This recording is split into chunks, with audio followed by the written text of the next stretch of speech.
बिस्मिल्लाहिर्रहमानिर्रहीम। अस्सलामुअलैकुम दोस्तों, मेरा नाम आसिफ खान और आप देख रहे हैं इंडियन मुस्लिम। कुरान की सबसे पहली आयत कहती है कि पढ़ो अपने रब के नाम से, और मोहम्मद सल्लल्लाहु अलैहि वसल्लम ने कहा था कि इल्म हासिल करो। इल्म हासिल करने के लिए अगर तुम्हें चीन भी जाना पड़े तो जाओ।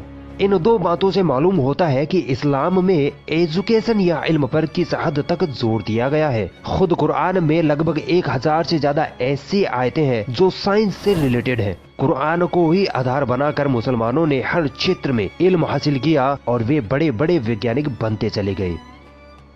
अक्सर मुसलमानों पर ये इल्जाम लगाया जाता है कि मुसलमानों ने दुनिया को कुछ भी नहीं दिया, मगर जब हिस्ट्री के पन्ने पलटे जाते हैं तो हर क्षेत्र में मुस्लिम ही मुस्लिम नजर आते हैं। मुसलमानों ने इस दुनिया को ऐसे ऐसे आविष्कार दिए हैं जो आज भी हम और आप इस्तेमाल करते हैं। साइंस का कोई नामो निशान ना होता अगर मुस्लिम वैज्ञानिक पैदा ना होते। मगर वो कहावत है ना कि जो हुकूमत में होता है वही मनचाहा इतिहास लिखता है। यहूदियों और ईसाइयों ने इस्लाम से नफरत के कारण मुस्लिम वैज्ञानिकों के इतिहास को खूब छुपाया, मगर वो कामयाब ना हो सके। आज मैं आपको 5 ऐसे मुस्लिम वैज्ञानिकों के बारे में बताऊंगा जिनको आज दुनिया झुककर सलाम करती है।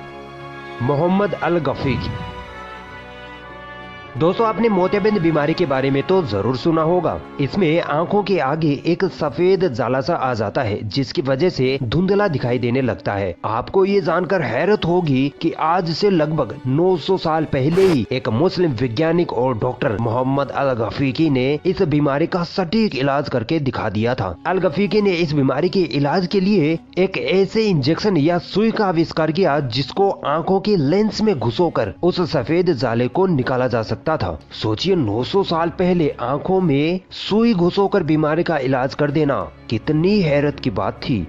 मोहम्मद अल-गफीकी आई स्पेशलिस्ट थे और मेडिकल फील्ड में उनका बहुत बड़ा योगदान रहा है। चिकित्सा के क्षेत्र में लिखी उनकी किताबों को आज भी वैज्ञानिक उपयोग में लेते हैं। इनकी इस खिदमत और काबिलियत को देखते हुए सन 1965 में स्पेन की गवर्नमेंट ने इनकी 800वीं डेथ एनिवर्सरी पर इनको सम्मान करते हुए इनकी एक प्रतिमा भी लगाई।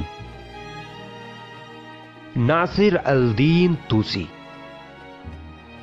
दोस्तों, आपने 10th क्लास में गणित में ट्रिग्नोमेट्री यानी त्रिकोणमिति के बारे में तो जरूर पढ़ा होगा, जिसमें त्रिभुज के बारे में अध्ययन किया जाता है। अगर मुस्लिम वैज्ञानिक अल-तूसी न होते तो आज की गणित अधूरी होती। अल-तूसी को ट्रिग्नोमेट्री का जनक कहा जाता है। ये एक पर्शियन पॉलीमेथ यानी अलग अलग विषयों के जानकार थे। फिलोसोफर थे, फिजिशियन थे, साइंटिस्ट थे और थियोलॉजियन थे यानी धर्मशास्त्री थे। 13वीं शताब्दी में तूसी ने विज्ञान क्षेत्र में 150 से अधिक आविष्कार किए, जिसमें से सबसे ज्यादा मशहूर आविष्कार तूसी कपल का आविष्कार था। तूसी कपल एक ऐसा आविष्कार था जिसकी सहायता से अंतरिक्ष के ग्रहों की घूमने की गति, उनकी दिशा तथा दूरी का पता लगाना संभव था। सोचो, अगर ये मुस्लिम वैज्ञानिक न होते तो आज अंतरिक्ष के ग्रहों का अध्ययन करना कितना मुश्किल हो जाता। और दोस्तों, क्या आपको पता है चांद के एक प्लॉट यानी एक क्षेत्र का नाम इन्हीं वैज्ञानिक के नाम पर रखा गया है। इस क्षेत्र का नाम है 10269 तूसी।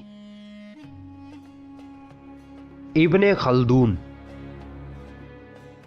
मुसलमानों में एक बहुत मशहूर हिस्टोरियन और सोशियोलॉजिस्ट गुजरे हैं जिनका नाम है इब्ने खल्दून। इन्होंने हिस्ट्री और सोशल लॉज पर बहुत सारी किताबें लिखी थी, जिनमें से सबसे ज्यादा मशहूर हुई अल मुकद्दमा, इंग्लिश में इसे कहते हैं इंट्रोडक्शन। इसमें सोशियोलॉजी के कई प्रकार के नियम है जो उस दौर से लेकर आज तक बहुत बेहतरीन नियम माने जाते हैं। इनकी इस किताब की मशहूरता का अंदाजा इस बात से लगाया जा सकता है कि फेसबुक के सीईओ मार्क जुकरबर्ग ने 2015 में इसे अपनी फेवरेट किताब के तौर पर पढ़ा था। दोस्तों, ये अरब के रहने वाले थे। इन्होंने साहित्य, धर्म, ज्योतिष, अर्थशास्त्र यानी इकोनॉमिक्स आदि अनेक विषयों में महारत हासिल कर रखी थी। ये एक ऐसे मुस्लिम इतिहासकार थे जिनकी किताबों को आज तक दुनिया के कई देशों की यूनिवर्सिटियों में पढ़ाया जाता है। मोहम्मद इब्ने इब्राहिम अल-फजारी। दोस्तों ये वो वैज्ञानिक थे जिन्होंने फिलोसॉफी, मैथ और एस्ट्रोनॉमी में महारत हासिल कर रखी थी। इन्होंने अंतरिक्ष पर खूब रिसर्च की थी और एक डिवाइस भी बनाई जिसे एस्ट्रोलोब कहते हैं। इस मशीन की मदद से दिशा का सटीक अंदाजा लगाया जा सकता था, तारों की स्थितियों के बारे में पता लगाया जा सकता था कि कौन सा तारा कब और कहाँ होता है और कुछ समय बाद उस तारे की स्थिति क्या होगी। इस एस्ट्रोलोब की खास विशेषता ये थी कि इसके द्वारा काबे की दिशा को फाइंड आउट किया जा सकता था। एस्ट्रोलोब उस वक्त का एक कंप्यूटर माना जाता था और इसी एस्ट्रोलोब डिवाइस की मदद से आज वैज्ञानिकों ने दिशा का पता लगाने वाली मशीन कंपास का आविष्कार किया है।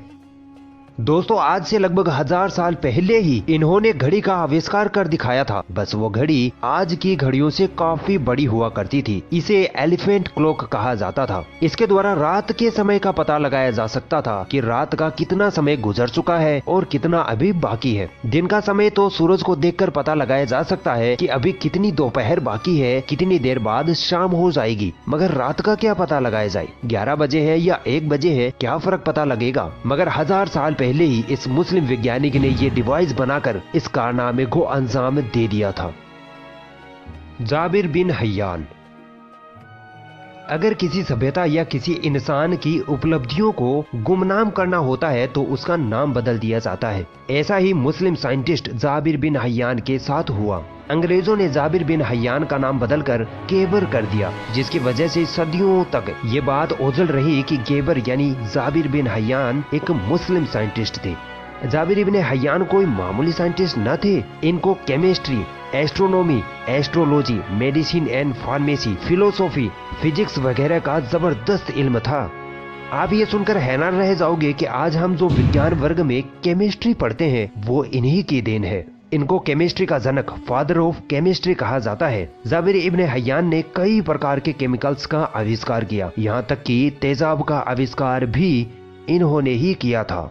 दोस्तों केमिस्ट्री में अलग अलग प्रकार के रसायनों को विभिन्न प्रकार के इंस्ट्रूमेंट्स यानी उपकरणों में मिलाकर जो एक्सपेरिमेंट किए जाते हैं, ये एक्सपेरिमेंट करने का तरीका भी जाबिर इब्ने हय्यान का ही दिया हुआ है। और इन एक्सपेरिमेंट में जो उपकरण इस्तेमाल किए जाते हैं वो जाबिर इब्ने हय्यान ने ही तैयार किए थे, जो आज तक साइंटिस्ट यूज कर रहे हैं। जाबिर इब्ने हय्यान ने केमिस्ट्री को एल्केमी कहा था, मगर बाद में यूरोपीय वैज्ञानिकों ने इसे बदलकर केमिस्ट्री कर दिया ताकि मुसलमानों के आविष्कारों को छुपाया जा सके।